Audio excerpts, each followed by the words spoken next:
This episode is brought to you by The Guarantors. Chasing down residents who don't pay their rent is taxing enough. Did you know you could offset the risk of renter default? Meet The Guarantors. They'll requalify your applicants and insure their rent. If the resident doesn't pay, you still get paid. Visit theguarantors.com/multifamily today.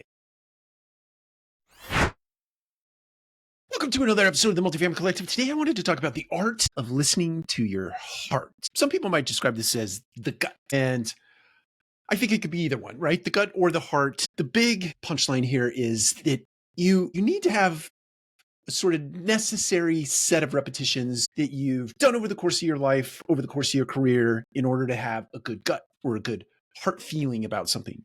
Your gut has to be synthesized to whatever might be presented to you in the form of a catalyst, be it from the external environment, your internal environment, something else that's pressing you on any side as we navigate our way into a new business climate, a new business world in 2025, or into some personal endeavors in 2025.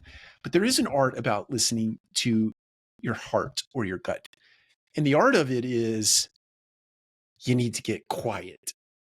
This is literally the hardest thing to do in the world today. I think one of the hardest things to do in the world today is to find silence, to find a place where you can just be with your own thoughts so that you can actually hear what your gut is trying to tell you. I think it's necessary in terms of an action item to get yourself outside. If you're sitting in front of a computer or a screen, or you're sitting at a kitchen table and you have a little screen in front of you, you have one of these in front of you, the phone, you just put it down, get up, walk outside, take a walk around the block.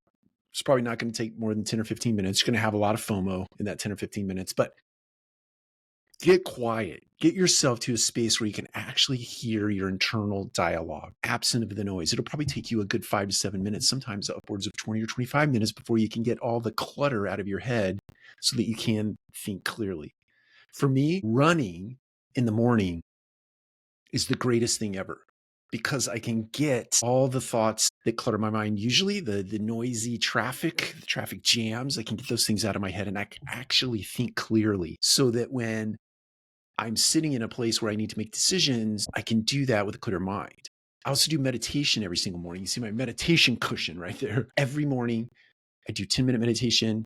And that gives me an opportunity to be present in the moment, to practice being present in a moment so that I can actually exercise the art of listening to my heart or listening to my gut. Now, doesn't mean I listen to it every single time I make good decisions based on whatever is in my heart or my gut, or that I've had enough necessary reps in a particular arena to make a good decision. But I think overall, globally speaking, if you do something to get yourself in a place where you can be quiet, you can be still, and you can listen to your heart and your gut, your decision-making process and your ultimate outcomes will become better and richer because you're intentional about the exercise. Take care. We'll talk to you again soon.